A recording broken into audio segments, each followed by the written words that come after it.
আজ আমি লখনৌ আছি, মেয়ের এখানে ওর পরীক্ষা চলছে। তো ভাবলাম বাড়িতে অনেক দিন নেই, ভালো মন্দ খেতে পারে না, তাই আজ একটা আস্ত ফুলকপি রান্না করছি। তো অলরেডি আমি এখানে দিয়েছি, সোমবারের সময় দিয়েছি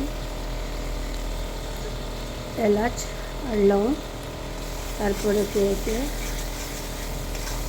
আদা ঘষা, রসুন ঘষা, পেঁয়াজ ঘষা, তারপর সেগুলোকে দিয়েছি। সাথে দিয়েছি একটু হলুদ গুঁড়ো, মরিচের গুঁড়ো ও জিরার গুঁড়ো, দুটো কাঁচা লঙ্কা ছিঁড়ে দিয়েছি।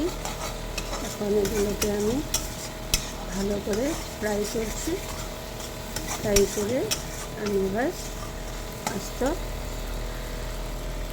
ফুলকপিটা দিয়ে দেব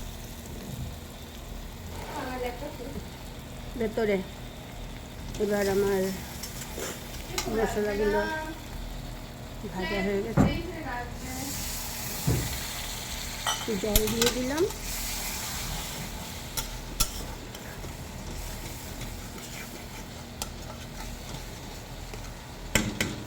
এবারে এটার উপর আমি এই আস্ত ফুলকপিটাকে বসিয়ে দিলাম এবং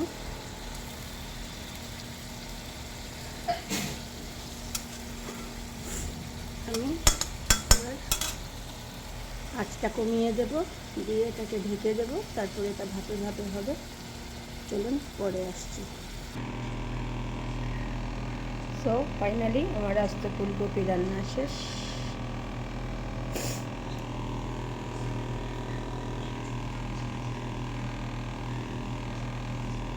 ধন্যবাদ সবাইকে।